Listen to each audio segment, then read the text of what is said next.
मैंने त्रिवेंद्र सिंह जी को समर्थन किया और जब हम एमपी बना सकते तो काउंसलर भी बना सकते हैं।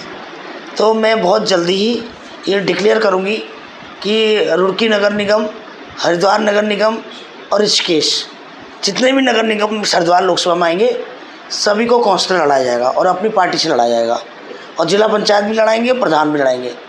और अब यह है कि आज हरिद्वार में मैंने 2 साल मेहनत करी है। ये मैं ज़मीन कहते हैं जिस तरह से जंगल की ज़मीन को उपजाऊ बना रखा है, तो इसी तरह मैंने एक ज़मीन तैयार कर रखी है। इस पे अब हम लोग हर चुनाव लड़ाएंगे और बहुत जल्दी ही मैं मीटिंग करने वाली हूँ। कई सारे काउंसलर मेरे कांटेक्ट में हैं, रुड़की के भी, ऋषिकेश के भी और हरिद्वार के भी, और सबको नगर निगम के चुनाव में पार्टिसिपेट कराया जाएगा। कई सारी ऐसी बस्तियाँ हैं हरिद्वार के अंदर जो कि लोगों के द्वारा कहा जाता है इलीगल है, कई सारी आबादियाँ हैं, उनके बारे में देखिए जो बस्तियां हैं इन्होंने कहा था, एक बार होर्डिंग लगाया था कि 2024 के बाद तोड़ी जाएंगी 2021 में। तो अब वो समय आ गया है कि 2024 के बाद ये झुग्गियों को तोड़ेंगे। इसी तरह स्मार्ट सिटी बनाएंगे हरिद्वार भी और देहरादून भी। मैं कहना चाहती हूँ झुग्गी झोपड़ी वालों पर हाथ लगाने की जरूरत नहीं है। अगर आपने झुग्गी झोपड़ों पर हाथ लगाया तो आपकी बिल्डिंगें टूटेंगी। पहले जो अवैध बिल्डिंगें हैं, आपने अवैध झुग्गियाँ बनाई क्यों, बोर्ड बनाया क्यों?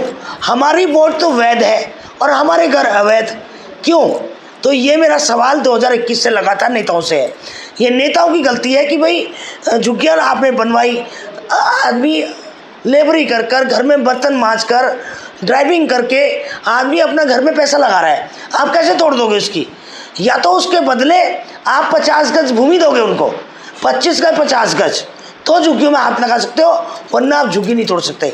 मेरे को इन्होंने जो पिछले साल लगाया था 2022 में, इसमें कि भाई 2024 के बाद झुग्गियाँ टूटेंगी और 100% झुग्गियाँ तोड़ेंगे ये लोग। तो इसलिए मैं कहना चाहती हूँ नगर निगम के चुनाव से पहले मैं ऐलान करती हूँ कि सारी झुग्गियों वालों को प्लॉट मिलेंगे, सरकार देगी प्लॉट तमाम इनकी इरिगेशन के पास। हम अब कितने दुर्भाग्य की बात है, उत्तराखंड में अभी ये लोग बंटवारा नहीं कर पाए। हर बार जाते हैं दोनों। आप बताइए, मोदी जी आपके पिताजी, 2 तुम भाई, योगी तुम्हारा बड़ा भाई, धामी तुम्हारा छोटा भाई, क्यों नहीं बंटवारा सही करते? अभी तक उत्तराखंड में सांतरसा गांव की 700 बीघा ज़मीन और 450 बीघा रहमतपुर की ज़मीन और तमाम हरिद्वार के अंदर इरिगेशन ने कब्जा कर रखी है। रुड़की में तमाम ज़मीन है। भाई उत्तराखंड की भूमि है, वो ज़मीन छुड़ाओ आप, क्यों नहीं? मगर नेताओं को फुर्सत होगी तभी तो।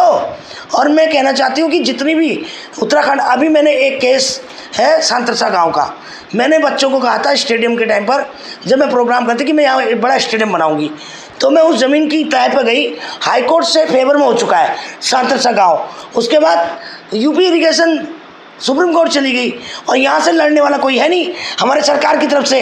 और उसके बाद कोर्ट में डिसाइड हो गया, पता ही नहीं है लोगों को कि भाई सुप्रीम कोर्ट ने अभी आदेश निकलवाने हैं पिछले हफ्ते, उसने ये कह दिया कि भाई भारत सरकार इसको सरकार डिसाइड करे कि ये यूपी की है या उत्तराखंड की। इसको करने में क्या दिक्कत है? कोई ढंग का काम करते ही नहीं है।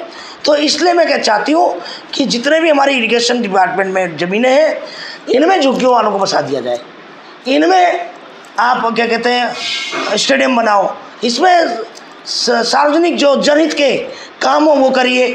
अभी वो दे देंगे बाबा रामदेव को लीज पर, हज़ारों एकड़ ज़मीनें लीज पर देते बाबा रामदेव को, है मतलब रात दिन उसको अरबोपति खरबोपति, उसको क्या करेंगे बाबा रामदेव के, ना आगे न पीछे, कई 1000 करोड़ के मालिक हो गए वो। बताइए कल उनके जाने के बाद लूटपाट बचेगी। तो आज जनता भूखी मर रही है, घर नहीं। मैं तो बाबा रामदेव को कहना चाहती हूँ, सारी अपनी जितनी प्रॉपर्टी है सारी गरीबों में दान कर दो, तुम्हारे बाद सब खा जाएंगे लोग। तो इससे अच्छा तुम्हारा नाम भी होगा और ऊपर जाके तुम्हें शांति भी मिलेगी और मदर टेरेसा की तरह काम करो।